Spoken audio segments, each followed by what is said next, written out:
tendrá como mínimo 6 décadas de estabilidad y de progreso.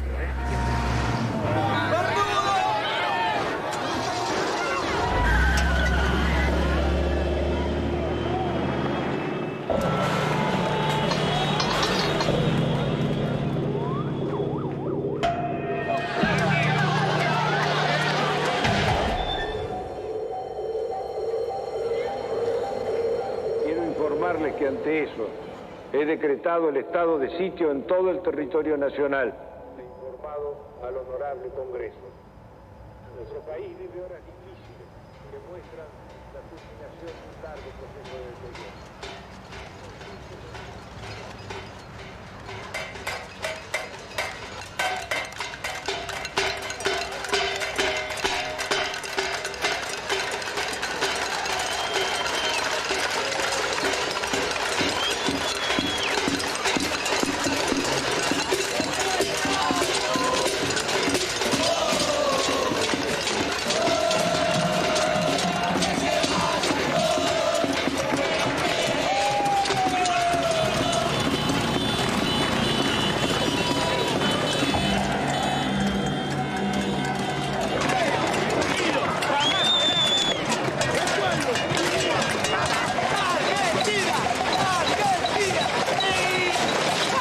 Después de muchos años, cuando el país parecía sumido en la apatía, estalló la insurrección.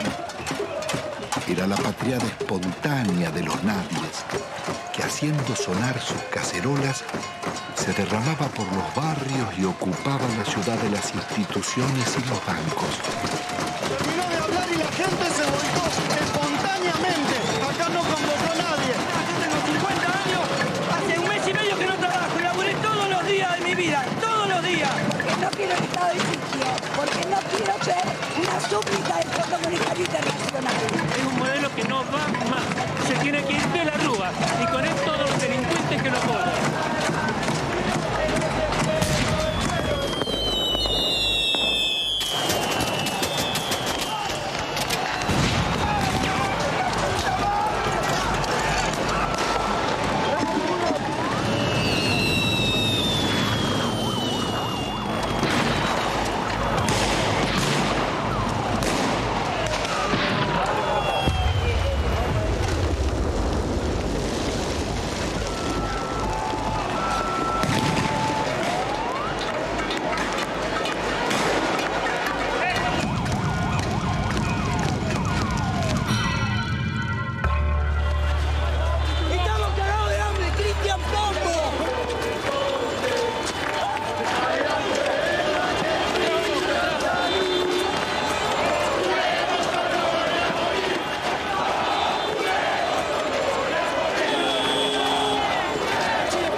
pueblo no se va.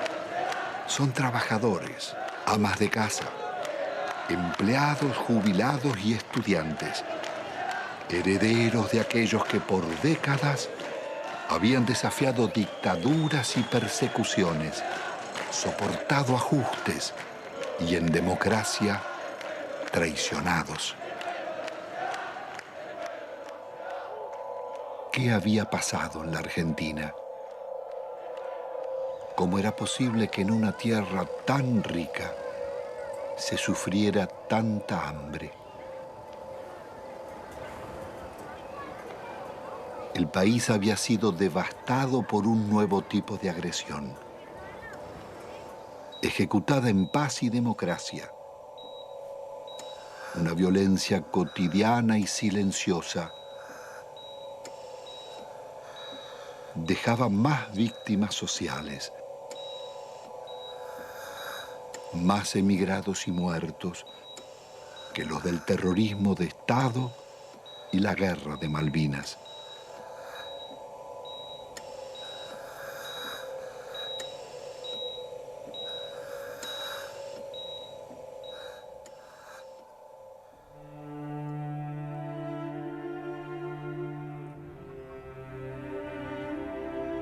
En casi 2 siglos de vida independiente, la deuda externa argentina ha sido una de las causas del empobrecimiento y la corrupción y uno de sus escandalosos conflictos. Desde el primer empréstito firmado por Rivadavia en 1824 con la banca inglesa Baring Brothers, la deuda serviría para fortalecer a sus socios argentinos, controlar finanzas y transferir recursos a las metrópolis.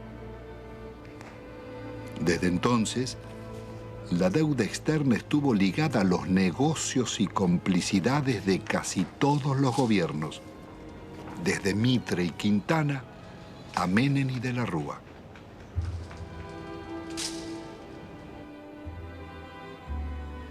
La política del endeudamiento fue gestando en la Argentina generaciones de tecnócratas y funcionarios más dispuestos a servir a bancos y corporaciones internacionales que a defender su país.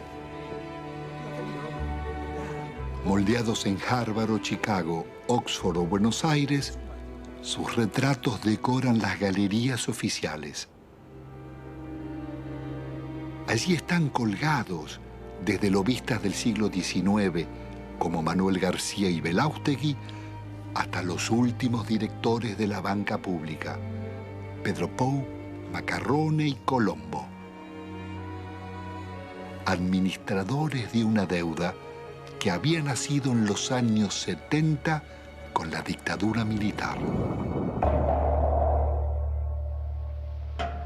Hemos dado vuelta una hoja del intervencionismo estatizante y agobiante de la actividad. La deuda contemporánea se inicia en forma ilegítima con la dictadura militar. A pesar de que la justicia demostrara su origen fraudulento, la presión del establishment pudo más.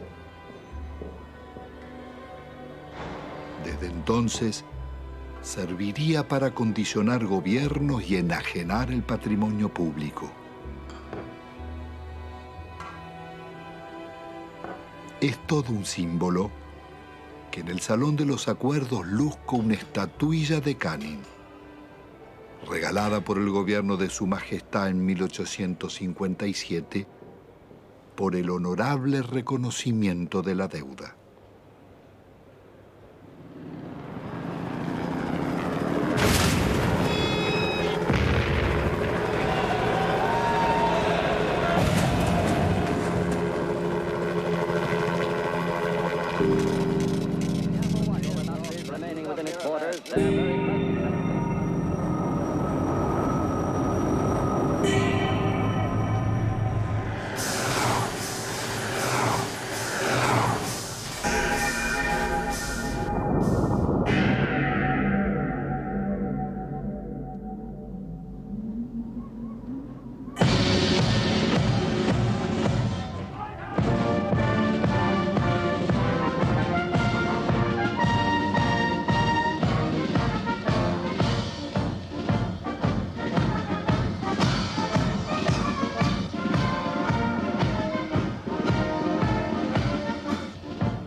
La alianza entre los bancos extranjeros y las corporaciones será el nuevo poder en la Argentina. Después de 7 años de plan neoliberal, el gobierno de la dictadura deja un país hipotecado con una deuda externa de 45.000 millones de dólares. La mitad es deuda privada. Son 23.000 millones que dicen deber bancos extranjeros radicados en el país, como el Citibank, el Fair Boston, el Chase Manhattan, Bank of America, el Banco de Italia, Londres, Español, el francés y el Deutsche, y también el Banco Río, el Quilmes, Galicia y otros. Multinacionales como ESO, Fiat, IBM, Ford, Mercedes-Benz, Swift, Pirelli, los grupos empresarios locales de Pérez Compán, Bulguerón y Bridas, Macri, Techin, Fortabat, Pescarmona, Gruneisin, Soldati, Cogasco, Celulosa y otras. Una descomunal deuda privada que un alto funcionario de la dictadura le pasaba al Estado, Domingo Cavallo. Doctor Domingo Felipe Cavallo. Convertido en superministro de Economía de los gobiernos de Menem y de la Rúa, sería responsable del permanente crecimiento de la deuda y de los mayores despojos que sufriera el pueblo argentino.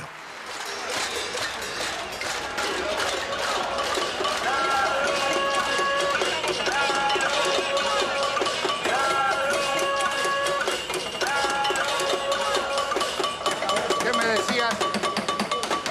La policía defiende a los ladrones, Pino Solana. Estamos en el reino del revés. Los ahorristas tienen que manifestarse pacíficamente en defensa de sus ahorros que han sido confiscados por el banco en complicidad con el gobierno nacional. El Estado debe salvaguardar los derechos de los ciudadanos, no debe robarlos.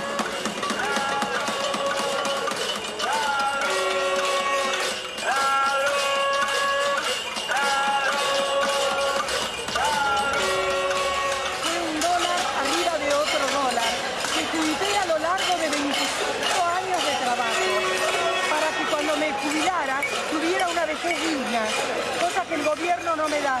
¿Por qué no nos tratan los bancos como tratan a sus ahorristas en el exterior?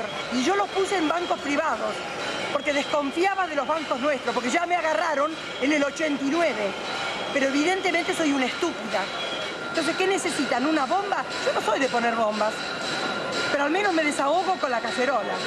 Esta cacerola le hizo puré a mis hijos para que cada vez que la vea sepa que si me roban porque ellos son unos sinvergüenzas. Pero yo luché por mis derechos. Yo soy el decano de los canillitas de Avellaneda. 65 años vendiendo diario y todos mis ahorros están en el Citibank. ¿Por qué no me lo devuelven? El gerente me dijo que me lo iban a devolver. Mentira, mentira y mentira. Y todos mis ahorros del sacrificio de mi vida los tengo ahí. Hay una deuda externa en la que los bancos le deben a la Argentina. Es una deuda inversa, en cierto modo, porque las casas matrices tienen que hacerse cargo de los depósitos bancarios.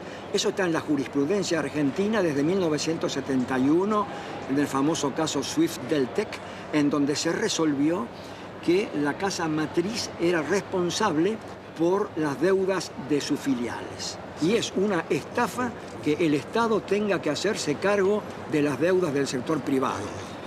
¿Y el caso de nuestra deuda externa? La deuda está plagada de ilegitimidades.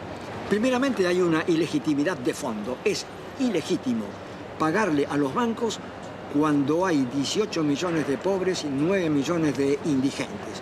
Hay una prioridad humana en esto. Segundo, hay usura. La usura está aprobada tanto que si se hubiera aplicado una tasa de interés normal, la deuda externa se hubiera terminado de pagar en 1988. ¿Pero cómo fue la estafa? Hubo préstamos de las casas matrices a las filiales, que eran movimientos intracompañía, que esos préstamos eran considerados deuda externa, cuando en realidad eran movimientos dentro de la misma empresa.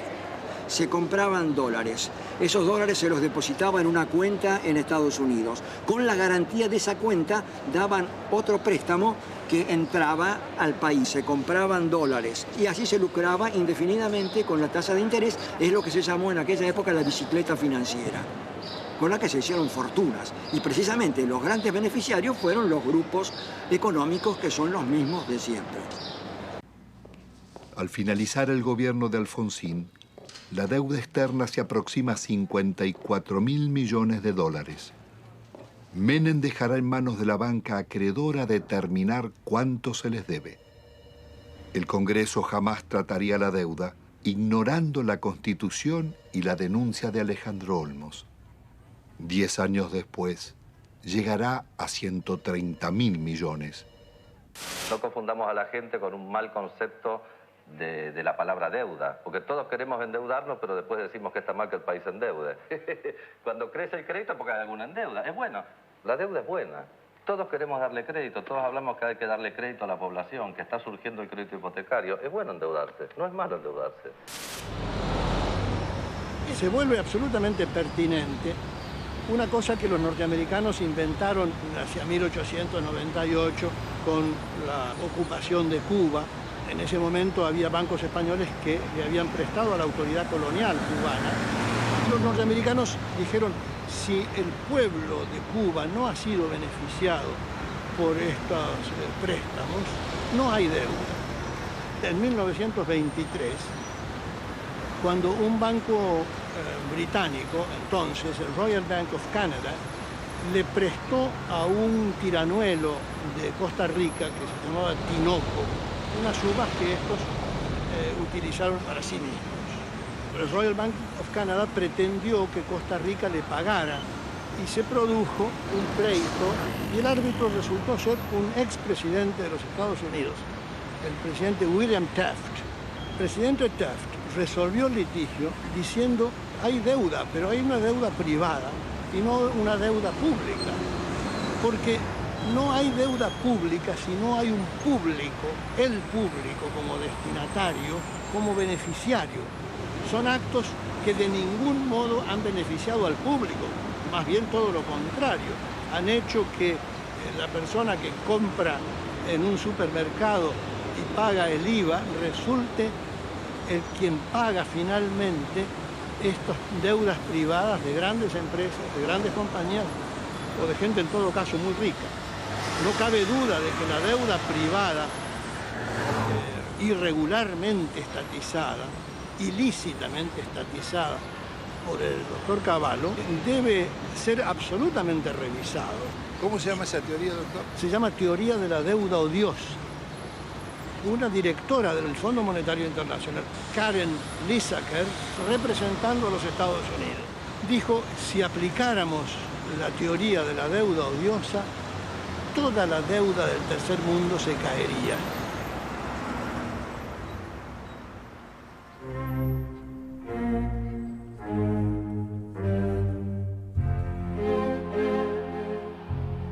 La democracia retorna de la mano del radical Raúl Alfonsín con un discurso socialdemócrata. Promete defender los derechos humanos, dar batalla contra la pobreza y demostrar que con la democracia se estudia, se cura y se come. Al balcón del histórico Cabildo de la ciudad de Buenos Aires, el presidente de la República, la enorme responsabilidad de asegurar la democracia y el respeto por la dignidad del hombre en la tierra argentina.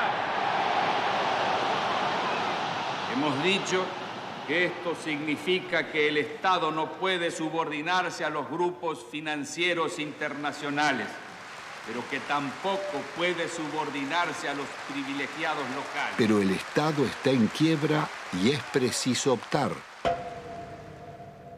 El ministro Grispum propone denunciar la deuda externa y privilegiar el crecimiento. Alfonsín lo considera inviable y cede a la presión del poder. Y esto ha de lograrse a través de un ajuste que va a ser duro y que va a demandar esfuerzos de todos. Esto se llama, compatriotas, economía de guerra. Y es bueno que todos vayamos sacando las conclusiones. El drástico ajuste se llama Plan Austral. Una vez más, millonarios recursos públicos pasarán a los bancos y corporaciones. Alfonsín actúa con un doble discurso.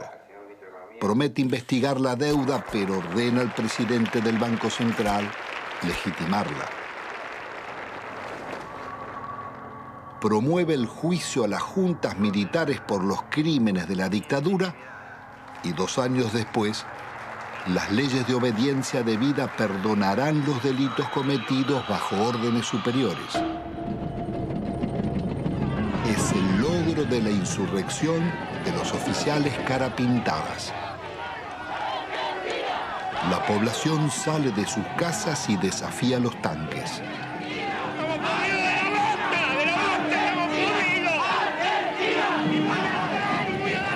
Alfonsín absolverá a los golpistas. Compatriotas, felices Pascuas.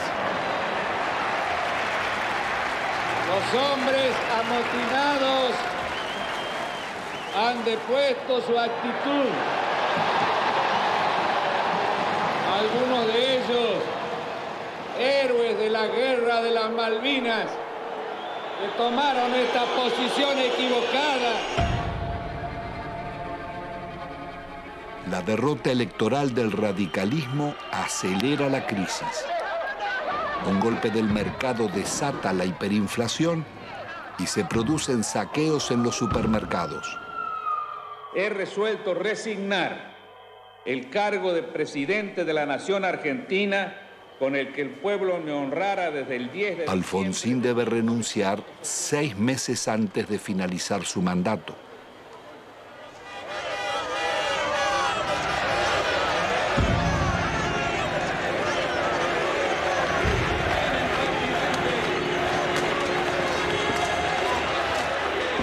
El justicialista Carlos Menem llega a la presidencia argentina después de haber gobernado varias veces la provincia de La Rioja, una de las más pobres del país. Su meteórico ascenso coincide con la caída del muro de Berlín y las ideas del consenso de Washington. De lenguaje franco y gesto de predicador, Menem promete revolución productiva y salariazo. Luce las patillas del viejo caudillo Facundo Quiroga, el tigre de los llanos.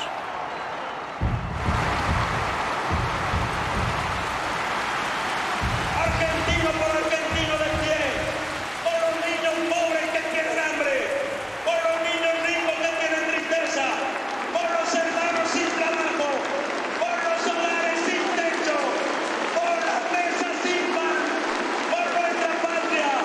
Yo les pido que me sigan, síganme, no los voy a defraudar, no los voy a defraudar, no los voy a defraudar. Ante la mirada de Dios y ante el testimonio de la historia, yo quiero proclamar: Argentina, levántate y anda. Hermanas y hermanos, con una sola voz para decirle al mundo: se levanta a la faz de la tierra una nueva y gloriosa nación. Son los tiempos del supuesto fin de la historia. El discurso único de la globalización y las democracias neoliberales en América Latina.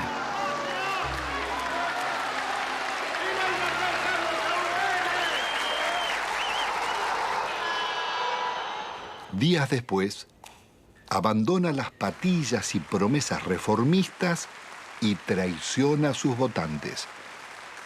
El programa de gobierno será el de la minoría liberal conservadora que lidera el ex golpista Álvaro Alzogaray. Hoy todo cambió y una nueva relación ha comenzado. También una nueva forma de vivir y de pensar. Aunque todos parezcamos los mismos, un cambio decisivo y fundamental se ha instalado entre nosotros. Y es un hecho de justicia histórica que este cambio lo realice un presidente justicialista, cerrando así el ciclo que comenzó hace 40 años. Jamás nadie como Menem había osado llevar la traición como bandera, ni ejecutar con tanto cinismo acciones contra la nación. El travestismo del nuevo jefe va a pulverizar medio siglo de resistencias populares. Impone la ideología de la derrota frente al modelo global. Indulta a los jefes de la dictadura y traiciona a millones de trabajadores que soportaron la represión. Abandona el antiimperialismo popular y la política de no alineamiento de Perón y Evita para establecer relaciones carnales con Estados Unidos. Su programa será el del Banco Mundial y el Fondo Monetario.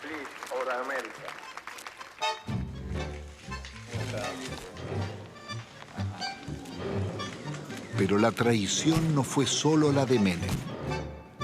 Buena parte de la dirigencia político-sindical tiró por la borda una vida de resistencias. Muchos se sentaron en la mesa del arreglo y optaron por indemnizaciones.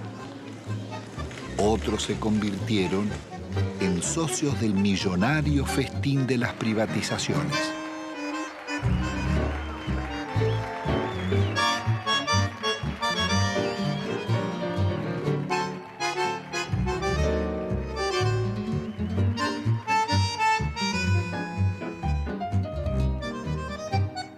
Senador Cafiero, usted que es un dirigente histórico del justicialismo, ¿cómo explica la traición de Menem?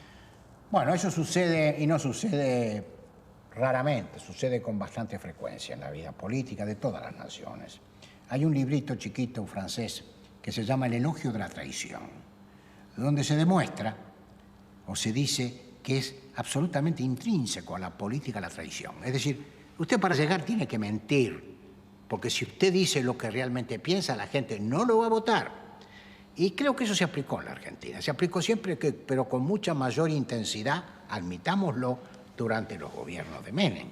Él mismo ha dicho que si hubiera dicho lo que él pensaba hacer, no lo hubieran votado. Entonces, dividió, a mi juicio, en una actitud que no guarda mucha correspondencia con la ética política. Pero esta es la realidad que vivimos. Después cambiaron ciertos parámetros internacionales, y bueno, y el modelo se fue agotando, ¿Cómo interpreta usted la existencia de una real mafiocracia? Poder económico, los bancos y la clase política. En eso, Pino, no quiero abrir un juicio, diría yo, absoluto. Mi larga vida humana y política me dice que a veces hay que relativizar un poco las cosas. No todo es blanco y negro, no todo es corrupto y puro. Hasta la misma sociedad argentina en su conjunto no puede atribuirse la pureza y asignarle la corrupción a sus clases dirigentes. En definitiva, las clases dirigentes emanan de la propia sociedad. En la Argentina no solo hemos fallado los políticos, y yo asumo la parte de culpa que me corresponde. Yo podría decir que han fallado muchos estamentos dirigentes de la sociedad argentina y que si hay que hacer un juicio general, estamos todos en el infierno del Dante. Bueno, es indudable que la traición es muy efectiva. La traición es de una potencia política fenomenal, justamente porque es traición, porque te cala en lo más hondo, porque viene por la espalda, porque no estás preparado, porque se da de quien menos la esperás, si no, no sería traición. En ese sentido, el PJ es el alumno más desarrollado, más excelso de esa visión que expone Cafiero. Yo no tengo duda que si a esta sociedad le ofreces a votar San Martín o el Hombre Araña, elige a San Martín. Ahora, si le das a elegir entre el Hombre Araña y el Caballero Rojo, después la solución no se la podemos adjudicar a la sociedad. Entonces, Sociedad con escaso protagonismo. Partido que defeccione de sus ideas históricas y se pone al servicio del enemigo. Movimiento obrero reducido, achicado por la desindustrialización y copado por los traidores. La justicia disciplinada a esas transformaciones que se iban a realizar. La oposición con escaso margen de maniobra, el resultado concreto.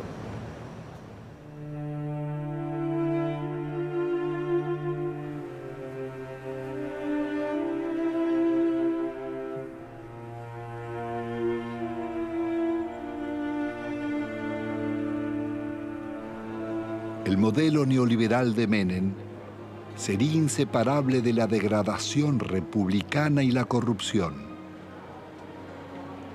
Su plan político requiere una Corte Suprema de Justicia y tribunales federales adictos, más la delegación de poderes especiales por parte del Parlamento.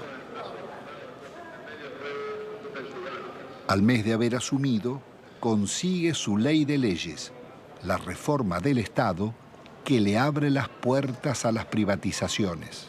El Senado de la Nación trata hoy una ley trascendente para el país, que por primera vez va a atacar en forma frontal las deficiencias estructurales que tiene el Estado Nacional en su conjunto y a través también de sus empresas públicas. Nuestro reconocimiento en nombre del presidente de la República Argentina, porque con este proyecto en su ejecución iniciamos la revolución productiva.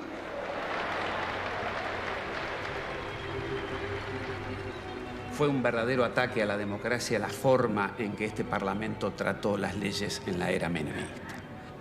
Le otorgó al Poder Ejecutivo facultades extraordinarias, poderes omnímodos, la suma del poder público. Y las delegaciones le posibilitaban al Poder Ejecutivo privatizar todas las empresas del Estado, sin inventario, sin balance, sin certificar si realmente la explotación de las empresas arrojaban ganancias o arrojaban pérdidas. Significó ni más ni menos que la votación, un verdadero apoyo al saqueo de los bienes del Estado. ¿Y quiénes la votaron? La votaron los justicialistas, la honorable complacencia radical, lo tengo muy presente, al Chacho Jarolaski ordenando a muchos de sus legisladores que se retiraran del recinto para que el justicialismo pudiera aprobar estas leyes. Pocas veces se van a dar tantos factores para que una minoría tome el poder sin tirar una bomba, como lo hicieron, sin disparar un solo tiro. Esto surge claramente en la participación de Álvaro Sogaray en el tema de la ley de reforma del Estado. El instrumento que le está dando el poder a Menem, un poder absoluto, dictatorial, un poder que no tenía Videla, que no tuvo Videla. Se lo estaba diciendo a todos al Sogaray. Le decía a los propios justicialistas que estaban participando de un capítulo extraordinario. Por primera vez iban a tener el poder, no importa si los votos eran del pueblo o votos peronistas, ese poder lo iban a tener los mismos que proscribieron, los mismos que fusilaron, los que masacraron. Eso es lo que estaba diciendo Álvaro Sogaray. ¿Hasta dónde? Es un límite. ¿Qué cosas eran capaces de hacer? Bueno, esto y más. Es más, siguieron haciéndolo. Porque acá hubo denuncias sobre la privatización de YPF. Hubo denuncias. El diputado Luis Adi dijo que en el Senado habían pagado una coima de $8 millones. Después se corrigió en la misma sesión. De los 130 diputados presentes, 114 votaron por la afirmativa. 10 por la negativa, una abstención. No podemos más que felicitarnos de estos diputados que han dado el quórum, que han hecho funcionar la Cámara, pero creo que hoy es un día de júbilo, hoy es un día de festejo para la Argentina, que desde hoy el petróleo pasa a ser de las provincias, YPF pasa a ser una empresa que cotiza en bolsa, que va a tener inversión privada, y el dinero que de esto surja es de los jubilados. Miles de millones de dólares pasan del patrimonio del Estado a los jubilados. Las bellas palabras escondían algunos de los actos más infames que el Parlamento haya cometido.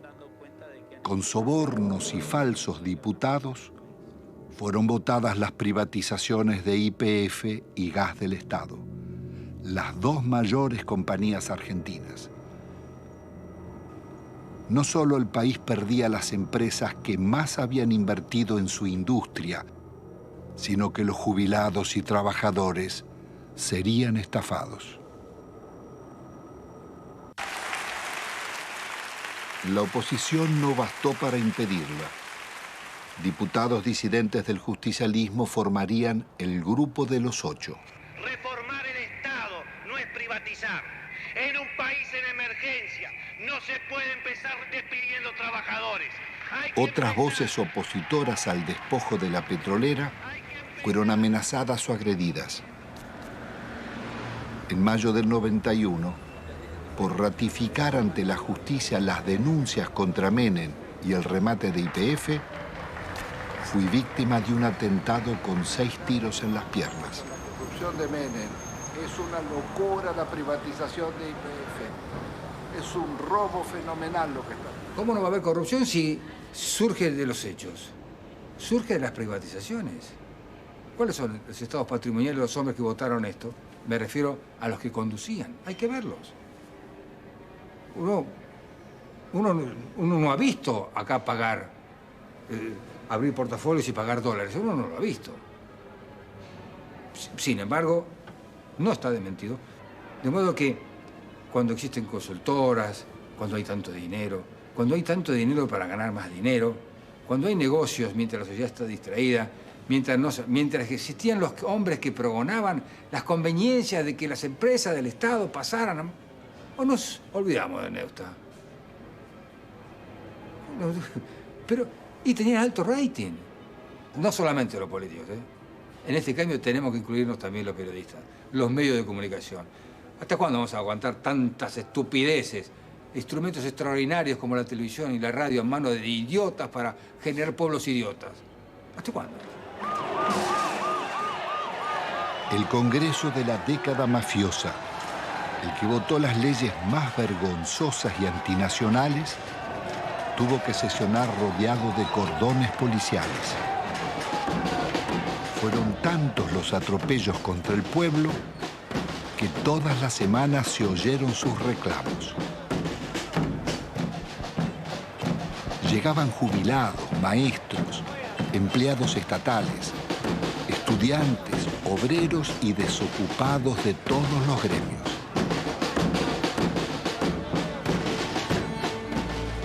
Comenzaron los tiempos oscuros en que el presupuesto nacional se aprobaba en Washington antes que en el Congreso. Y el ministro Dromi llamaba a la resignación porque el país estaba de rodillas.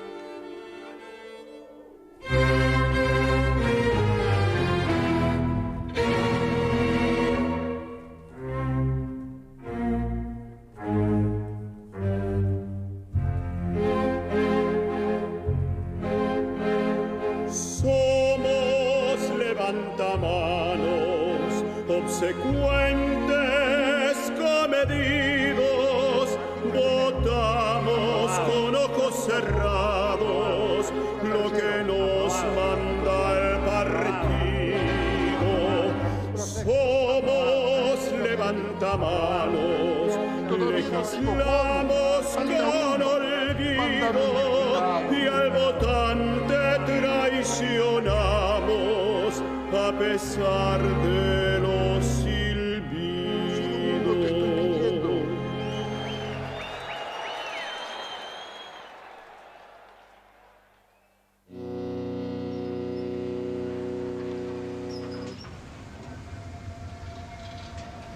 El instrumento concebido para consolidar el modelo es el plan de convertibilidad.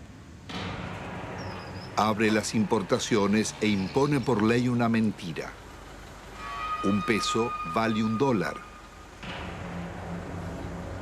Logra detener la inflación, pero deja indefensa la industria nacional.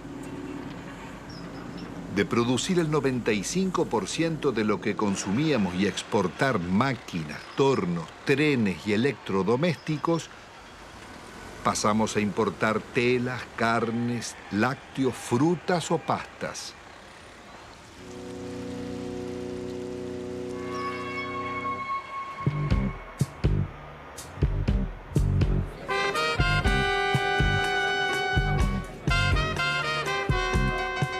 El país se dolariza.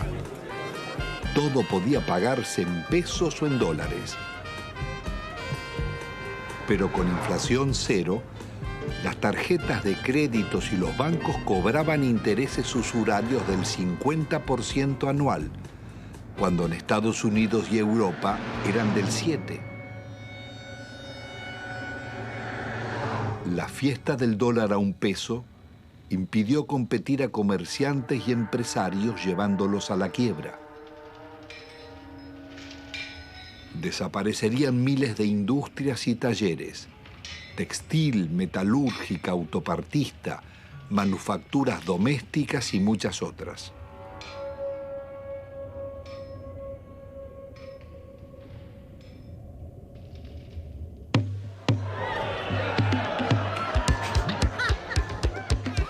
Fueron los años farandulescos de la exhibición de fortunas malavidas. Tenemos que tratar de no robar por lo menos 2 años. Es lícito la coima, es lícito apropiarse de lo ajeno. Si alguien tiene que meter la mano en la lata, la ponga despacito y chiquitito, que no se vea. La vida se privatiza y se amuralla. Nace el país de los custodios y los countries, el de los ricos y famosos. ¿Usted es peronista? Siempre fui, siempre fui. El pizza con champán.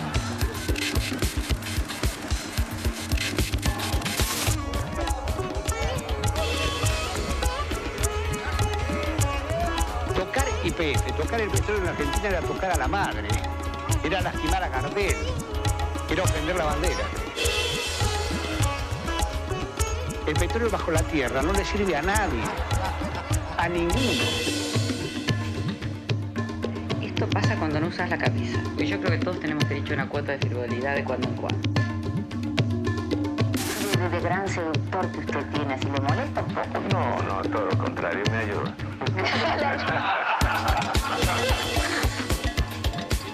Perdón, mi amor, porque realmente hace calor acá, ¿eh? Qué guapo que es. Cómo mejoran la estética los políticos, ¿eh?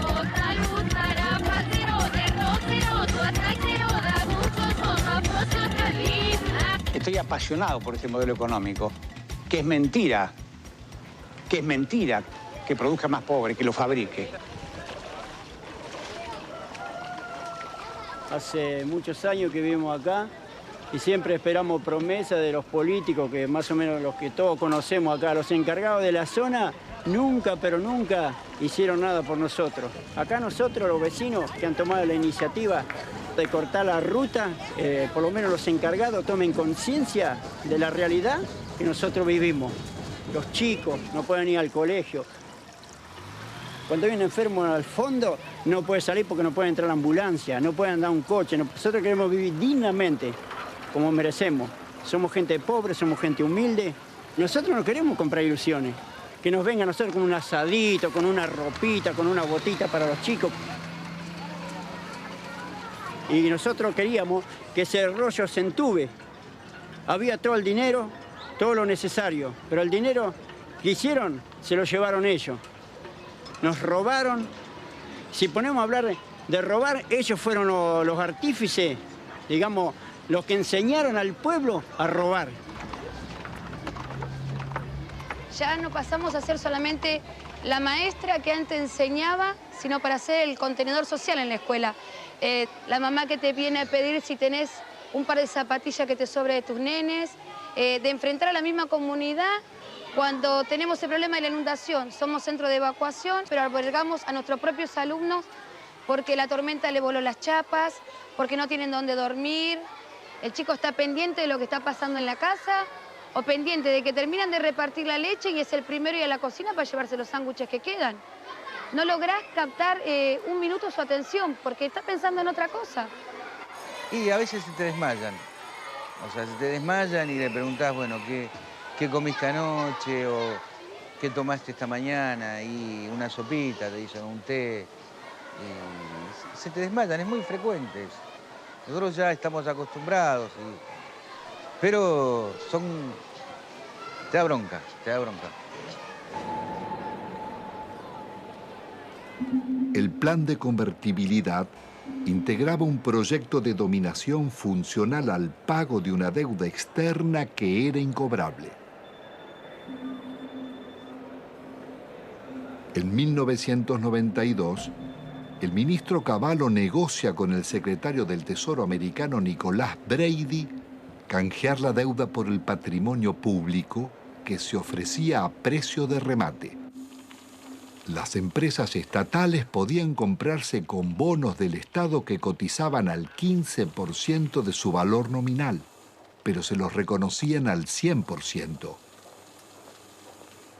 El acuerdo le haría perder al país más de 30.000 millones de dólares.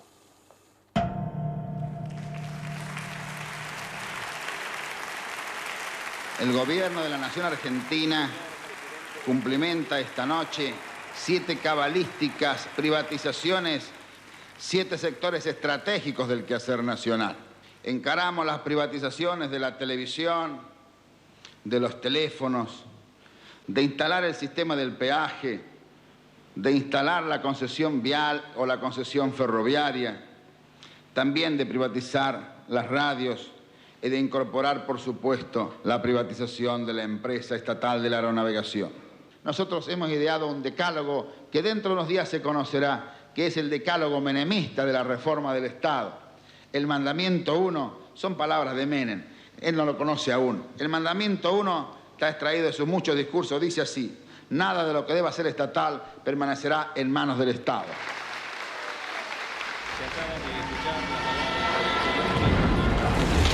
Nada quedó en pie. No importaba qué eran ni cuánto valían, ni cómo o por qué debían venderse.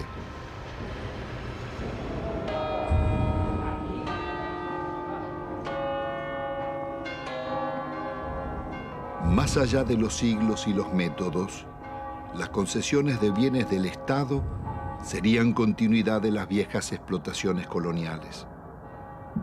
Antes fue el oro y la plata de Potosí.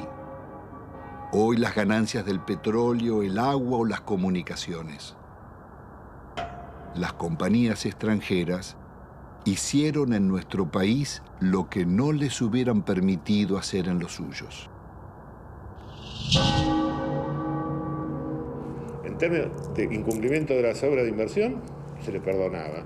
Si no lo hacían o si no se aumentaban las tarifas, como se hizo en la Panamericana, para que el usuario le financie la inversión. No se les exigió capital propio. A mayor riesgo, mayor ganancia. En la Argentina, a nulo riesgo empresario, ganancias descomunales. Duplicó o triplicó en dólares la tarifa. Apenas 26, o sea, el 13% de ese total, se llevaron casi el 60% de estas utilidades. Telecom en la Argentina, una utilidad media en todo el periodo del 15%, Telefónica del 16%. Las 10 operadoras internacionales más importantes del mundo, entre las cuales están Telefónica y Telecom, rentabilidad promedio 5,4. Estas mismas empresas, que acá son tan rentables, son públicas en sus países de origen. Las empresas argentinas se vendieron sin deudas. El Estado se hizo cargo de 150.000 despidos exigidos por los concesionarios. Las principales inversiones vinieron de España y Francia. Entel se vendió por la quinta parte de su valor a Telefónica y Telecom. La endeudaron por 6.000 millones de dólares. Aerolíneas Argentinas daba beneficios y tenía 37 aviones. Fueron hipotecados por Iberia para comprarla. Aerolíneas terminó vaciada. La empresa de agua fue tomada por un consorcio europeo liderado por las compañías Suez y Vivendi. La endeudaron en 8 veces su capital. Obtuvieron rentas excepcionales y no realizaron las obras convenidas. 800.000 personas quedaron sin agua potable y 1 millón sin cloacas.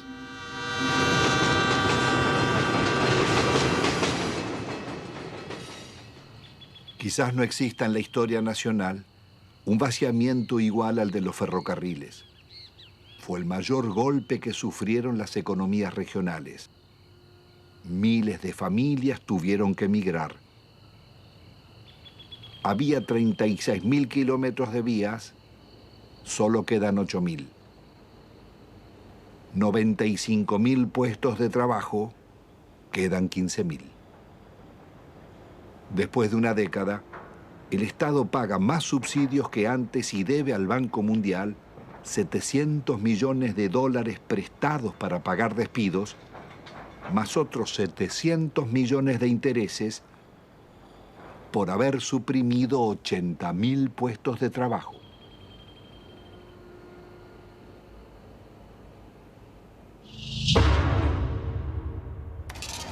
Cuando se hicieron las privatizaciones, no había subsidio para nadie, al contrario, el argumento para privatizar ferrocarriles fue el déficit.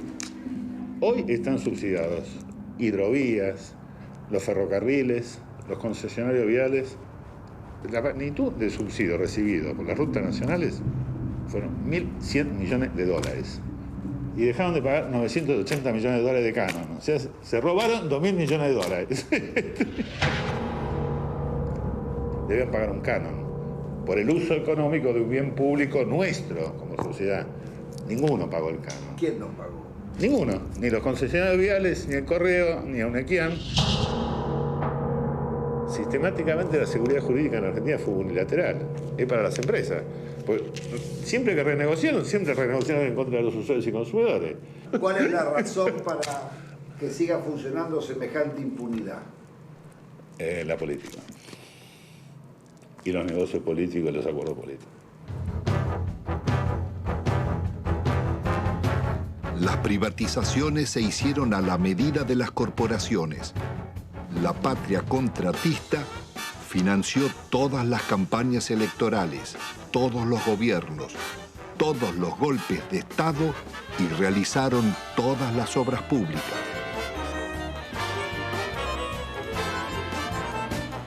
Ningún otro sector gozó de tantos privilegios, mercados cautivos, subsidios millonarios, ventajas impositivas, sobreprecios, condonación de multas e incumplimientos, prórroga de concesiones y especificación de deudas en dólares. Fueron expertos para no cumplir los contratos con el Estado, defraudarlo, litigar contra él.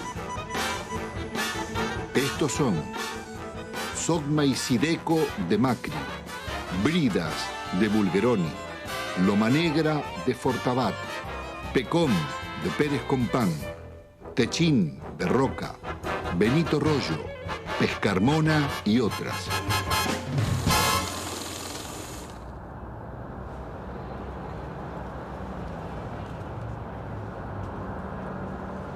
La desocupación estalló como una epidemia contagiando la sociedad entera. Cientos de colas de desocupados se multiplicaron por todo el país. El desempleo pasaría del 11 a más del 20% y otro tanto de subempleo. ¿Cuál es la situación de los trabajadores? Han perdido buena parte de su salario, han perdido protección social, han perdido casi todo el derecho al despido, han perdido casi la protección contra los accidentes y las enfermedades. Más de la mitad de los trabajadores están en negro teniendo en cuenta estas condiciones. Se ha llegado prácticamente a la desprotección más absoluta propia de los países más atrasados de la Tierra. Hay terror a resistir, hay terror al despido, hay terror a que mañana no tenga ninguna posibilidad de tener algo. Por eso se admite la rebaja salarial, por eso se admite el empeoramiento de las condiciones de trabajo, por eso se admite trabajar en condiciones de insalubridad. Se admite todo porque hoy perder el trabajo significa la nada, significa engrosar el ejército de mendigos, el ejército de aquellos que están fuera del sistema. Es terrible porque la situación lleva a depresiones. En el país latinoamericano que tuvo los más avanzados derechos sociales, decenas de miles de necesitados acuden a la iglesia de San Cayetano, patrono del trabajo, pidiendo ayuda. Gracias al Señor nuestro Dios.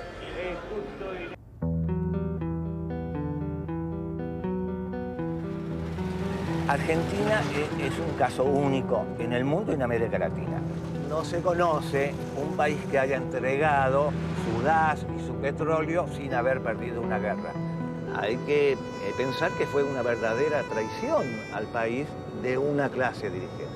México, Brasil y Venezuela no privatizaron en absoluto su petróleo. Félix, ¿por qué fue una salvajada la venta de YPF? Fue una salvajada por el papel que tenía YPF dentro del país y en el concierto de las petroleras del mundo. Uno tiene que recordar que cuando Mosconi constituyó la primera empresa estatal del mundo, YPF, se tomó el concepto de que el petróleo es un bien estratégico y la venta de los combustibles un servicio público de interés nacional. Cuando subía el precio internacional, YPF mantenía bajos precios en función de sus costos y no del precio internacional. Yacimientos Petrolíferos Fiscales fue creada en 1923 bajo la dirección del general Mosconi. En 1907 se había descubierto crudo en la Patagonia. A pesar de sus detractores, la industria petrolera pudo desarrollarse sin depender del capital externo, siendo un modelo para América Latina. Fue tan exitosa su expansión que recaudaba tanto como la provincia de Buenos Aires y detectó reservas por $200.000 millones. Fue una salvajada por la cantidad de ilícitos que cometieron para privatizarla. Si se aplicara la ley de hidrocarburos, la mayor parte de las concesiones caen. Argentina podría reconstruir rápidamente una petrolera estatal si aplicaran hoy con decisión política la ley de hidrocarburos. Las áreas estratégicas donde más habíamos invertido las concedieron por 25 años por lo que esos pozos producían en 9 meses. El remate fue tan grosero que Menem mismo se llevó las acciones a Nueva York para venderlas. A 19 pesos una acción que costaba 38 y 350 millones de acciones por 19 pesos, tenés la estafa del país. Fue tan grande la estafa que se contrató a la empresa McKinley para que rebajara las reservas argentinas y al año siguiente se subieran al mismo nivel que se tenía anteriormente. Vendieron un área con una reserva, supongamos, 100, y la reserva del área tenía una reserva de 140. El monopolio de las 4 empresas nos ha castigado con las tarifas más caras del mundo y paga regalías de las más bajas del mundo. ¿Pero y quién controla los pozos? Sacan lo que quieren. Sí, y hacen simple declaración jurada. ¿Cómo? Por simple declaración jurada nos dicen, nos informan a los argentinos lo que está haciendo. El valor de las reservas y de lo que está bajo tierra y el valor de las instalaciones se lo regalaron. No hubo que montar nada. Estaba el área con los muchachos adentro, con los equipos adentro, y estaban los caminos donde se colocaba el petróleo iba a tal caño, iba a tal otro caño. Toda la que está era la excelente infraestructura que habían tenido las empresas del Estado, especialmente YPF. Si acá no se construyó nada porque las empresas del Estado, tan castigadas, trabajaban con un horizonte de planeamiento para los próximos 20 años, cosa que se olvidó. Están disfrutando de eso. Si están viviendo del crédito que le dejaron las empresas del Estado en cuanto significa bienes de infraestructura, petroleros y gasíferos. Esta es la realidad de la Argentina. Tampoco se comprendería el desarrollo industrial argentino ni la Patagonia sin la acción de YPF. Había desarrollado gasoductos, acerías, caminos y usinas e hizo nacer decenas de ciudades promoviendo el progreso social de sus poblaciones. Ahí estaban, entre otras, Comodoro Rivadavia, Caleta Olivia, Cutralcó y Plaza Huíncul, que fuera el primer campamento petrolero de la provincia de Neuquén. Bueno, todo esto que está desolado, que está tapiado, que está abandonado prácticamente, era lo que era Campamento 1 y este sector era la administración, el corazón de YPF. Y esto a partir de la privatización, la gente se comienza a ir porque tiene que buscar otros medios de vida. Por eso se producen los abandonos de los hogares, digamos. Se buscan otros horizontes. ¿Se ganaba bien? No, si los sueldos eran, no teníamos ningún problema. No había problema de salario acá, de necesidades. Nunca nos faltaba un peso a nosotros. Lo que pasó fue un crimen, un asesinato. Esto es impensable. Nadie podía imaginarse que podría suceder una cosa de Las privatizaciones, acá por lo menos en la zona, se hicieron prácticamente sin inventario. Acá había un montón de elementos que había dejado YPF que desaparecieron. Grandes motores, por ejemplo, vehículos de rezago, material nuevo, trépanos, herramientas, ropa. Había muchísimas cosas que no estaban inventariadas y nadie sabe dónde fueron a parar. Acá se puede desarmar un galpón que nadie sabe dónde está, ni cómo está, ni por qué está. Bueno, esto es lo que queda de la empresa PEXE, que fue formada por el sindicato petrolero SUPE, para que los trabajadores de alguna forma hacerle creer de que iban a ser empresarios. La empresa presenta quiebra, hay sueldo, plata que nos deben. Eso contaba con la complicidad de la gente del SUPE que sabía de todo esto. Ellos conocían muy bien el desmantelamiento que se estaba haciendo de YPF.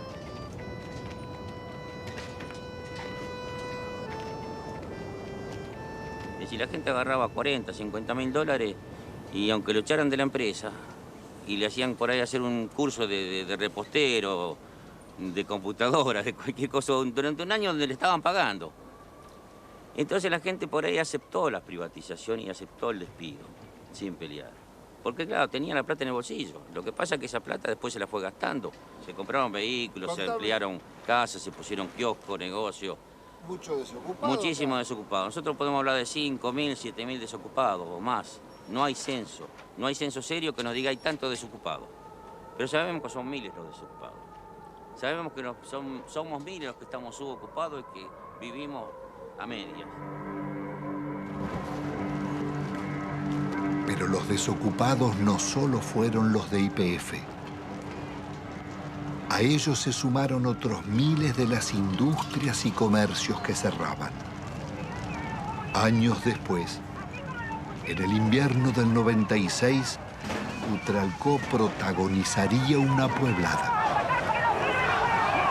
Nos estamos cagando de hambre nosotros. Le damos el gas, le damos el petróleo, le damos la electricidad y nos pagan así.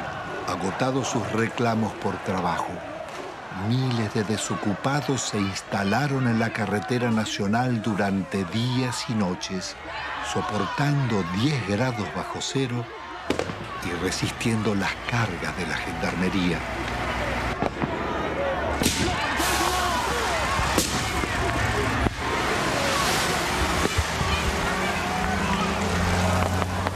Con una victoria, estaban haciendo el movimiento piquetero y su primer corte de ruta.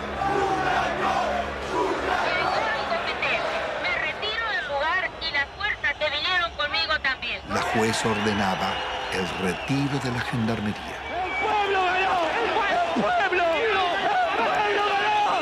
¡El pueblo ganó! ¡El pueblo unido jamás será vencido! ¡El pueblo unido jamás será vencido! ¡El pueblo de la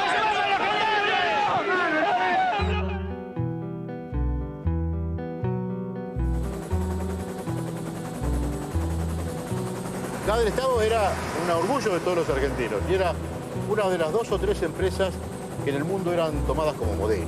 ¿Por qué, Gustavo? Porque tenía un manejo de desarrollo gasífero en un país muy especial, con los yacimientos muy lejos, que era prácticamente un relojito. Entonces la copiaban los europeos y la copiaban incluso alguna empresa norteamericana. Y además porque en 50 años de trabajo había incorporado 5 millones de argentinos a disfrutar del gas natural. Y en 90 años anteriores que estaban las compañías británicas, solamente había 300.000 argentinos con un gas importado muy caro. Petrobras había tasado a gas del Estado en 25.000 millones de dólares. Nosotros, con la tasación de consultores internacionales, la vendimos en 2.500 millones de dólares. 10 veces menos. 10 veces menos. 10 veces menos. La acción depredadora de Repsol en la región fue tan grande que la comunidad mapuche llevó sus denuncias a los organismos internacionales. Bueno, acá nos encontramos en el lugar donde un integrante de la comunidad construyó su vivienda y que bueno, no la pudo habitar porque cuando hizo el pozo de agua para sacar agua se encontró que no tenía agua, no había agua pura, sino que lo que encontró fue gasolina. Este es el caño que puso mi papá en el año 95, supuestamente para sacar agua, para el consumo y para para sembrar algo. Y ahora ustedes van a ver qué fue lo que sacó. Sacó gasolina. Les voy a mostrar que es totalmente pura. Estamos a 7 años de la descontaminación que supuestamente debió hacer Repsol acá, y lo que sacamos no es agua, justamente. Es casi nafta azúcar.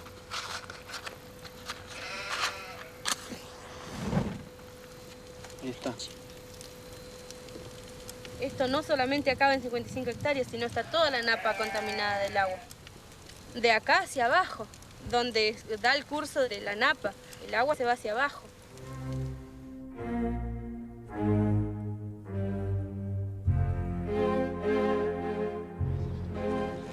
Carlos Menem pacta con Alfonsín su reelección a cambio de una reforma constitucional donde se incluyen nuevos estatutos y un tercer senador por la minoría que favorece al radicalismo. El Pacto de Olivos o Pacto del Bipartidismo se realiza sin consulta ni debate, de espaldas a la ciudadanía para garantizar la continuidad del modelo. La reforma viene a legitimar a Menem, que ha promulgado más de 300 decretos leyes, 10 veces más que en toda la historia nacional. Vaciados los partidos de propuestas de cambio y participación, poco quedó en el radicalismo y el justicialismo de sus causas fundantes. Se fueron transformando en organizaciones para el reparto de cargos públicos. Una corporación de profesionales que no reconoce ideologías y atraviesa transversalmente casi todos los partidos, sin otra lealtad que a sus privilegios.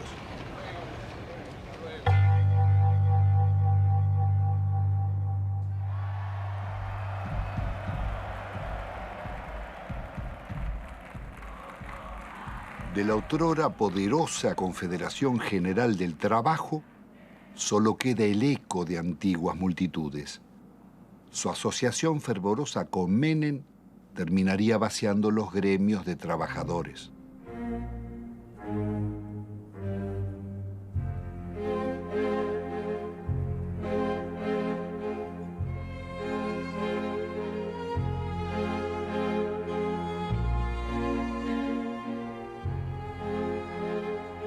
Entre besos y abrazos, los gordos de la patria sindical negociaron a los trabajadores e hicieron fortunas personales.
La sociedad argentina le reprocha haber sido parte imprescindible de un pacto mafioso de impunidad que se consolidó en nuestro país en la década del 90.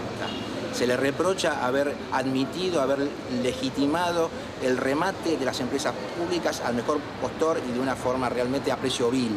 Se le reprocha el despojo de los derechos de los jubilados, el despojo de los derechos de los trabajadores, haber justamente brindado impunidad a los políticos que han delinquido en la función pública. En las últimas décadas, ninguno de los altos funcionarios que delinquieron contra el Estado fue condenado.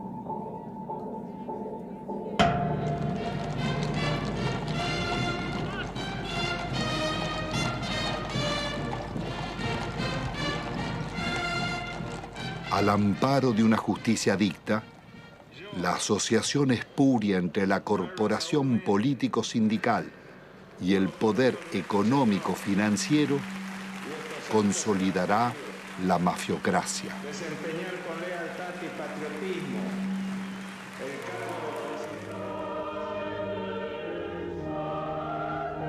Señores, menuda tarea era de conducir la marcha de un país, sobre todo en los tiempos difíciles y complejos del mundo actual, cuando términos como patria, bien común, moralidad, respeto al otro y amistad social se encuentran en baja o desmonetizados.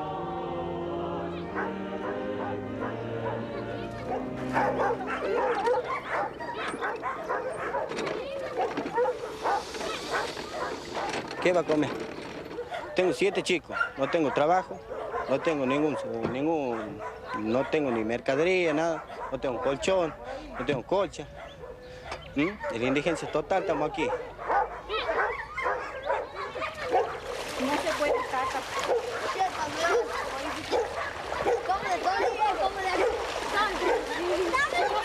Así ya cayendo de las casillas. Nunca dan nada por aquí. No me pasa y ve.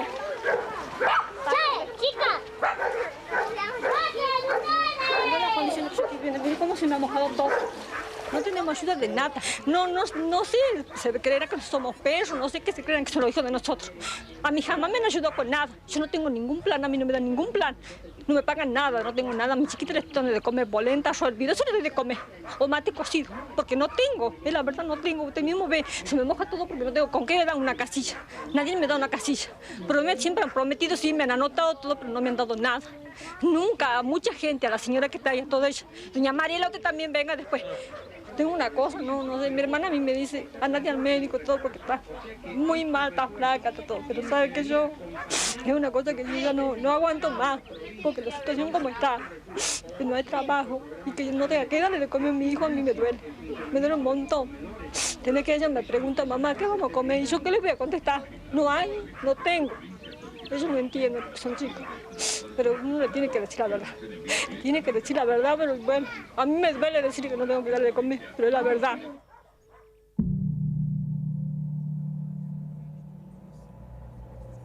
La mafiocracia une empresarios con políticos y magistrados, traficantes con funcionarios, sindicalistas y comunicadores. Fueron tan hondas las complicidades como hipócrita su accionar. Sí, yo presidí la comisión de lavado de dinero que mostró de qué manera todo el dinero negro proveniente de narcotráfico, corrupción y evasión era sacado de Argentina. Iba por empresas máscaras, básicamente constituidas en Uruguay, por eso el sistema uruguayo era de alguna manera el brazo ejecutor de la salida, de ahí una banca de corresponsalía en Estados Unidos o en Suiza. Sí, nosotros investigamos al Citibank, investigamos al Credit Suisse, al Dresdner Bank, al JP Morgan. Es decir, ellos tenían en Argentina el centro de sus operaciones sucias, a través del Citibank, el Banco República y el Federal Bank de Moneta. Llegó a manejar el 60% de los medios de comunicación social de la Argentina. Además, de los medios de comunicación, por ejemplo, canales por cable, Telefe, Azul Televisión, Radio Continental, Editorial Atlántida, torneos de competencias y distintos canales por cable del interior, Cablevisión, además de ser el controlante del paquete accionario de Telefónica de Argentina. Así que no solamente eran los medios de comunicación, sino las telecomunicaciones en Argentina.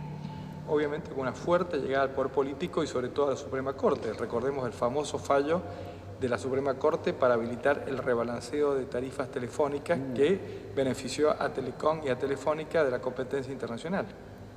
Y que sospechosamente en esta investigación que realizamos en Estados Unidos, uno de los miembros de la Corte, el primo hermano del abogado de Moneta, terminó con un depósito de $800.000 hecho en el Citibank de Nueva York. ¿En cuánto se calcula el vaciamiento o el giro por las comisiones de las privatizaciones? Entre 5.000 y 10.000 millones de dólares. ¿Y quiénes son los responsables? Hay 3 personajes centrales, Cavallo, Menem y Cohen. Es decir, en el periodo de los últimos 10 años. Y un banco lavador, el Banco General de Negocios. Ahora, también detectamos nosotros coimas pagadas al gobierno de Alfonsín, básicamente al Banco Central de la República Argentina, por parte del BCCI, un banco lavador de narcotráfico que después financió el 80% de la campaña de Menem. Queda clara la complicidad entre la clase política, el narcotráfico y finalmente la política también de exacción. El saqueo de fondos públicos a través de retornos y sobreprecios fue norma en las contrataciones del Estado. Se calcula que más de un 20% de la inversión pública se diluyó en comisiones. El ministro Manzano, aludiendo al presidente, diría: robo para la corona.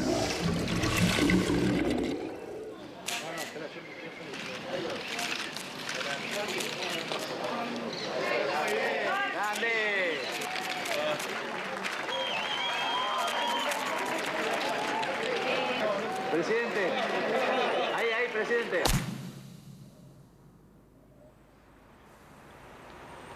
Uno de los mayores focos de corrupción fue el PAMI, Obra Social de los Jubilados. La oscura trama delictiva de contrataciones con empresas pertenecientes a funcionarios sobrevivió varios gobiernos.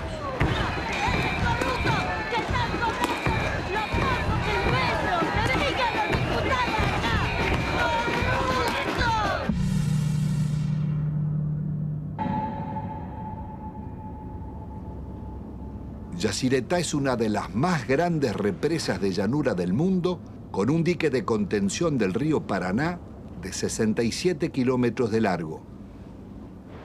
Fue la mayor obra financiada por los argentinos y la caja negra de la política nacional desde la dictadura en adelante. ¿Cuál fue el mecanismo de la corrupción en Yacyretá? Bueno, fue sobrevaluar siempre los valores de las obras, alargar los plazos de obra, llevar la obra hacia adelante como hoy estamos sin poder terminarla y generando costos, porque estamos hablando de 13.000 millones, pero todavía no sabemos cuándo la vamos a terminar. 5 veces más costaba. 5 veces. Le doy un ejemplo concreto. La reprogramación 85, evaluada en 30 millones de dólares, que fue informada durante varios años al Banco Mundial y al Banco Interamericano de Desarrollo. Ese valor terminó firmándose en el año 89 en 180 millones de dólares. Muchos lo firmaron, algunos no la firmamos y así quedamos fuera del trabajo de Yacyretá en la consultora. ¿Entre esos usted? Entre ellos. ¿Y quién estaba era un frente a la señor consultora? Carretoni. Fue el que manejó toda la campaña de Alfonsín en su momento y de Angelos en el otro. Convencional constituyente también Convencional en el 94. constituyente en el 94. El señor Carretoni, que era el dueño de la consultora líder del Grupo Argentino.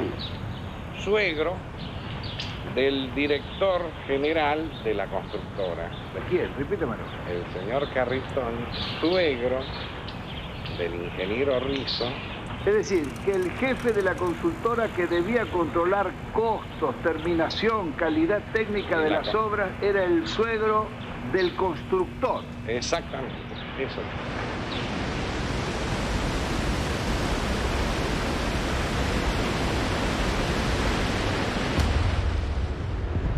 La Argentina enviaba armas rumbo a Ecuador en guerra con Perú, en momentos en que la Argentina era garante de la paz entre Ecuador y Perú. Violábamos también con armas hacia Croacia y hacia Bosnia, violábamos la disposición de Naciones Unidas para esta maniobra, fabricaciones militares, conducción del ejército argentino, fábrica militar de Río Tercero, por donde pasaron la mayor cantidad de armas que venían desde el norte argentino con zona liberada.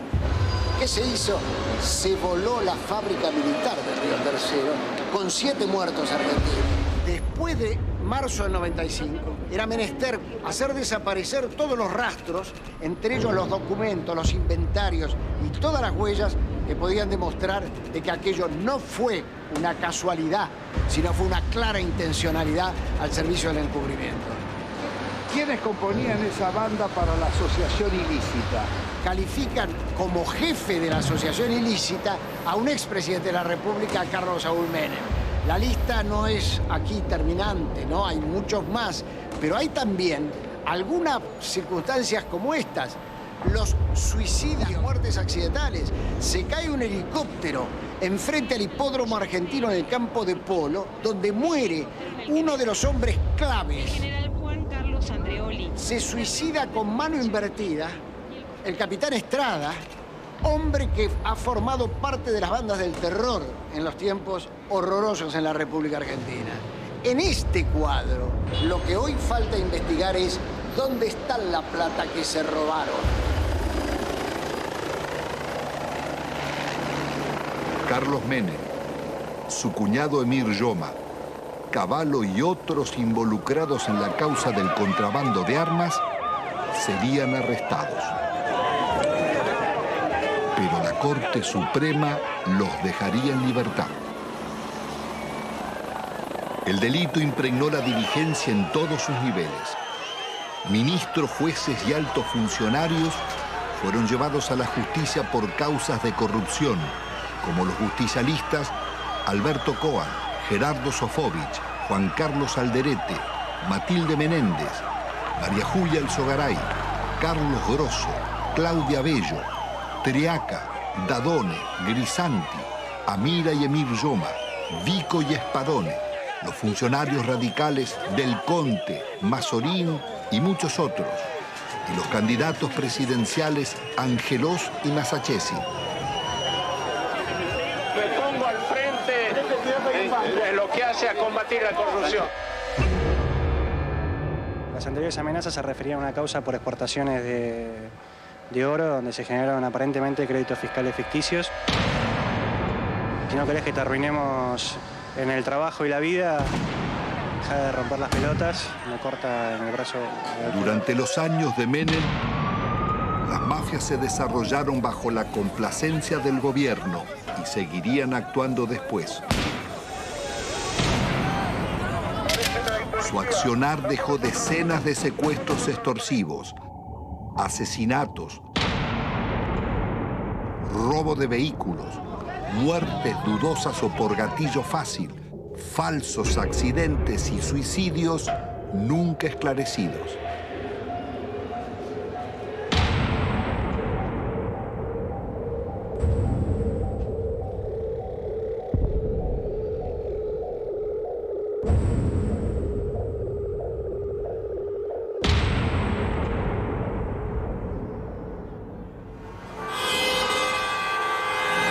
En la Argentina de los grupos mafiosos, la campaña mediática de la Alianza promete trabajo y lucha contra la corrupción, respetando el modelo económico y la deuda externa.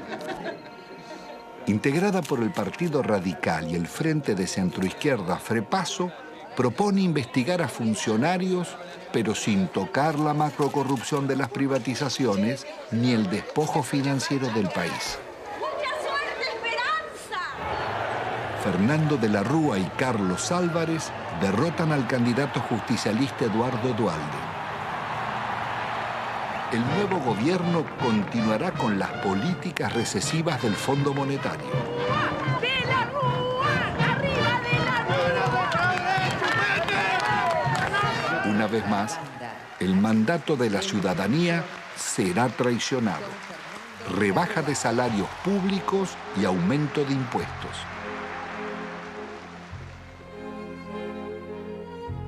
De la Rúa viaja a España llevando la prórroga de la concesión del yacimiento de gas más rico del país, Loma de la Lata, para la petrolera Repsol. Una riqueza de 50.000 millones de dólares que es entregada, violando la ley, por solo 300 millones. El gobierno soborna al Senado para votar la ley de flexibilización laboral. El vicepresidente Álvarez no cuestiona la ley, sino el soborno, y pide investigar. Presento mi renuncia indeclinable al cargo de vicepresidente de la Nación, para no perjudicar al presidente ni alterar la vida institucional. Álvarez abandona a sus votantes y promueve el regreso de Cavallo. Ungido superministro, renegocia la deuda externa. La operación llamada Megacanje es otra gran estafa que le costará al país 55.000 millones de dólares. El milagro argentino terminó en una catástrofe social. Los planes de Cavallo liquidaron a la clase media, hicieron más ricos a los ricos y más pobres a los pobres. El 60% de la renta quedaba en manos del 10% más rico.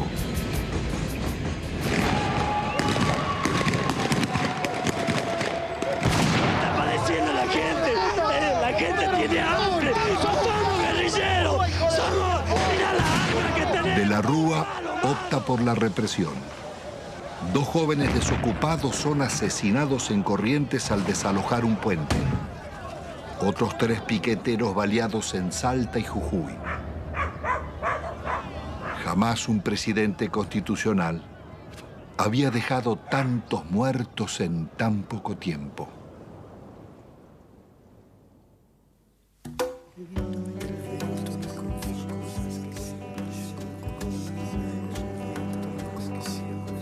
El viento me confió cosas que siempre llevo conmigo. Me dijo que recordaba un barrilete y 3 niños. Que el sauce estaba muy débil, que en realidad él no quiso. Que fue uno de esos días que todo es un estropicio. Iba cargado de culpa y seguía confesando. En su lomo de distancia no cabalgaba ni un pájaro. Era un fantasma ese viento, un alma en pena penando, y en ese telar de angustias tejió sus babas el diablo. Aquí se pudo prever con exactitud qué iba a pasar luego de cada ajuste económico que existía en el país. Los famosos ajustes, estos desde la época de Alfonsín, de Menem y demás, cada ajuste significaba la irrupción en el hospital de una cantidad enorme de desnutridos, de niños desnutridos y de sus familias. Entonces era como decirse uno a otro, mirá, esperemos, todos 3 meses hay que preparar cama. Venía una cantidad impresionante de chicos desnutridos. Hasta que nos hartamos y en el año 82 salimos a la calle e hicimos un gran movimiento que salió en todos los diarios y que interesó a todo el país. Pero la política siguió, la política del ajuste.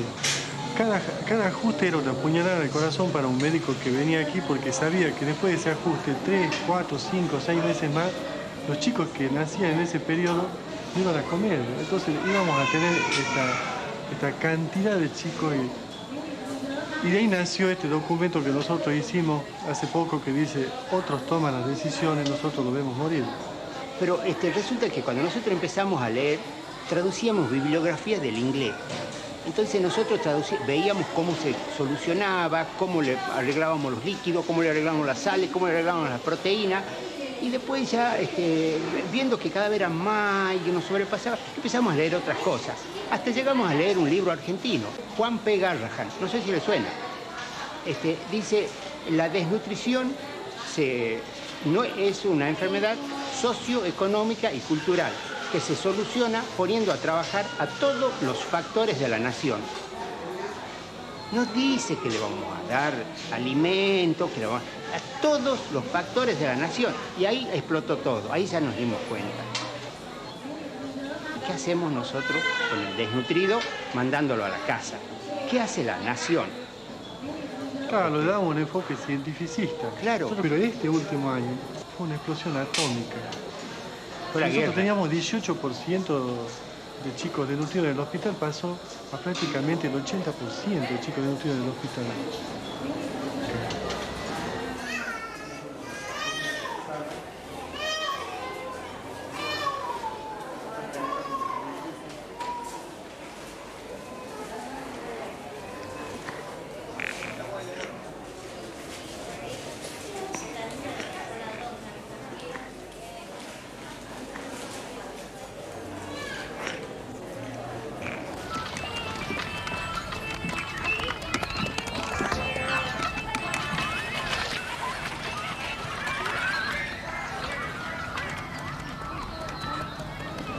ustedes ven un basural, los niños sin padre, una chica de 14, 15 años embarazada, ningún padre, un montón de los hijos de nadie, donde comen un día sí, un día no. Y yo le digo a esa chica que tiene 14, 15 años, mira, dale a tu nene para que la diarrea, pollito, polenta, lechecita, agua limpita. Y bueno, eso es una falta a la ética, eso es una crueldad inconcebible. ¿Cómo le voy a decir si ella está comiendo de la basura? Los chicos viven de la basura. Estos son sobrevivientes de la tercera generación de desnutridos o de la segunda generación, los que están dando a luz estos chicos. Porque cuando se produce el fenómeno mueren muchos chicos. Los que logran sobrevivir, sobreviven con baja estatura, con menos fuerza, con menor capacidad intelectual, pero no por eso dejan de ser personas. Y no por eso dejan de tener sentimientos. Eso de calificarlos como si fuera un subproducto de la sociedad es indignante. Son personas como vos y como yo. No solamente desde el punto de vista de los derechos, sino desde el punto de vista de que también le duele un hijo, de que también le duele una criatura que se le muere, que se le enferma, y de que también tiene derecho a tener su casa, su agua potable, su comida todos los días, su trabajo. Los derechos, aquí hablamos de derechos humanos. ¿Qué derecho humano tiene esta persona?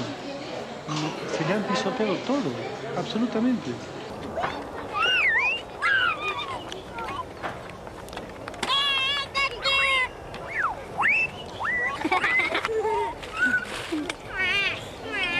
La idea que yo percibo es de que algún sector de la sociedad se está queriendo deshacer de estas personas. Molestan a ese sector de la sociedad. ¿Y cuál es ese sector de la sociedad?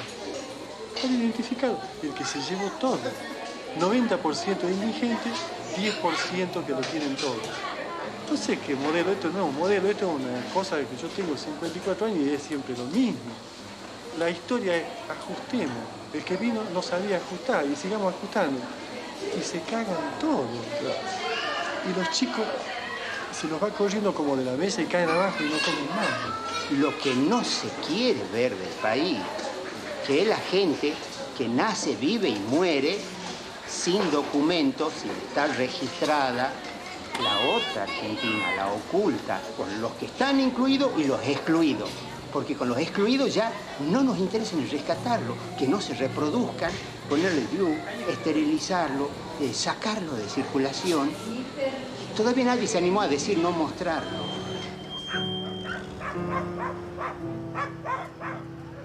Produciendo nuestro país una riqueza alimenticia capaz de satisfacer 300 millones de personas.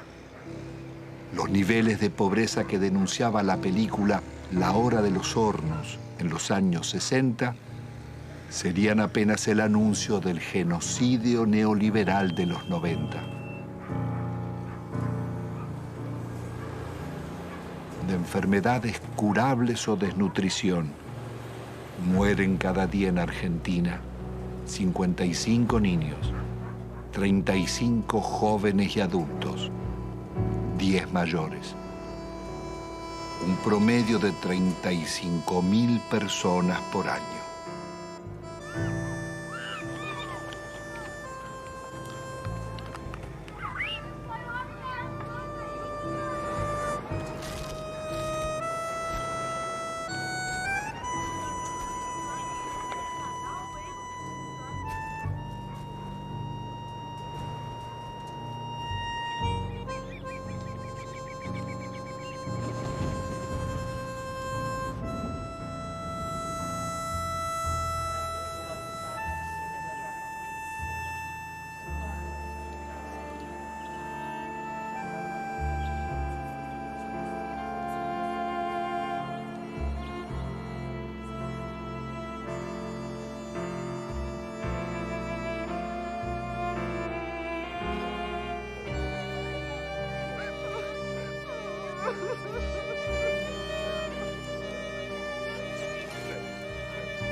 el país era presentado al mundo como el modelo a seguir. El Fondo Monetario homenajeaba a Menem en Washington por el milagro argentino. Presidente, esta foto para mí va a ser estupenda para mí. Para mí también. Mi popularidad, la suya no sé. No sé, vamos a ver. Me parece que ya le dije que una foto con el diablo siempre es peligrosa. No, por favor. La responsabilidad de nuestros gobernantes en el genocidio social no exime a los organismos internacionales ni a sus mandantes, Estados Unidos y Europa, ni a las injustas relaciones comerciales del norte con el sur. Los programas económicos neorracistas que dieron grandes beneficios a costa de segregar y producir la muerte prematura de millones de personas son crímenes de lesa humanidad en tiempos de paz. Sus autores y ejecutores no pueden gozar de impunidad.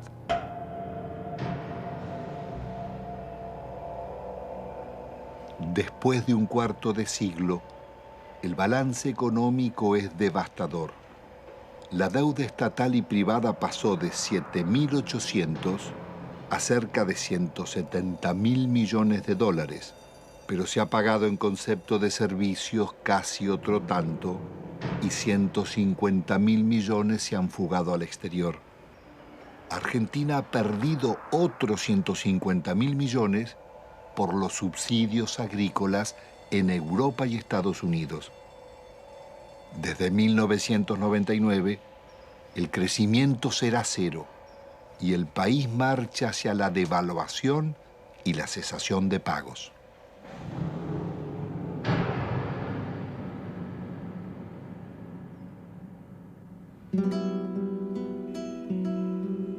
Al terminar esta memoria, quizás quede el sentimiento que la realidad no puede cambiarse, o que los responsables del saqueo son los triunfadores y nosotros los derrotados.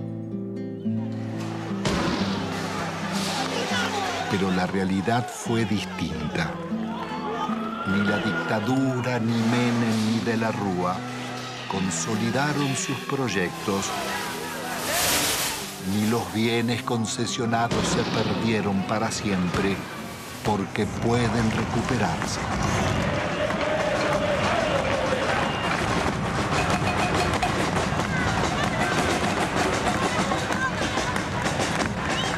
El modelo neoliberal terminó en una hecatombe.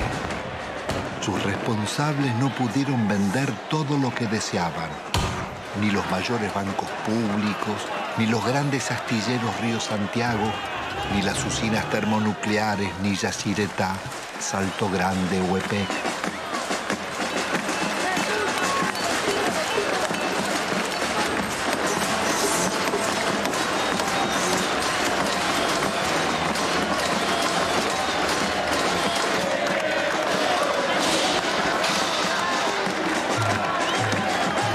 Menem y de la Rúa tampoco pudieron imponer la salida represiva, ni acallar las marchas del silencio ante los crímenes mafiosos y el gatillo fácil, ni frenar la permanente acción de las madres, abuelas e hijos de desaparecidos.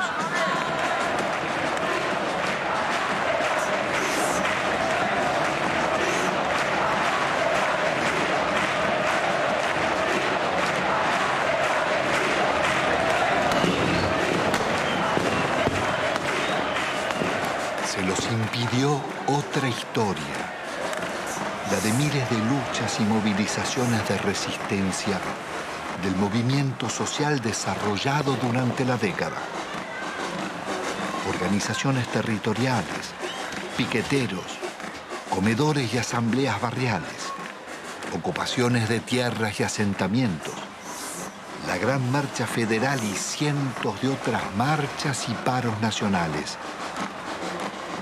El CTA, las fábricas recuperadas por los trabajadores, las continuas protestas de jubilados, las mujeres rurales en lucha, estudiantes, ahorristas, comerciantes y artistas culminaron en esa pueblada espontánea de diciembre que, como el 17 de octubre o el Cordobazo, cambiarían la historia argentina.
En este plan siniestro configurado para fines apocalípticos, ser insensible es el requisito para nuestro exterminio en masa. Son tiempos en que los métodos de aniquilación no son los mismos. Ya no nos desaparecen, ahora lo hacemos nosotros mismos, dándonos pequeños espacios de expresión sin respuesta, volviéndonos una protesta que a nadie molesta, como esta, domesticados como leones de circo, neutralizados, paralizados. Pero ¿qué nos pasa? Que no nos despertamos. Vamos al carajo, yo me bajo. En Argentina no hay trabajo, la dignidad humana va cayendo cada vez más bajo, no hay atajo, y esto ya se derrumba, y esto pende de un hilo. Ni siquiera notamos la diferencia entre estar muerto o vivo. Digo, sigo, los señores, no me dedico a cerrar el hocico, pero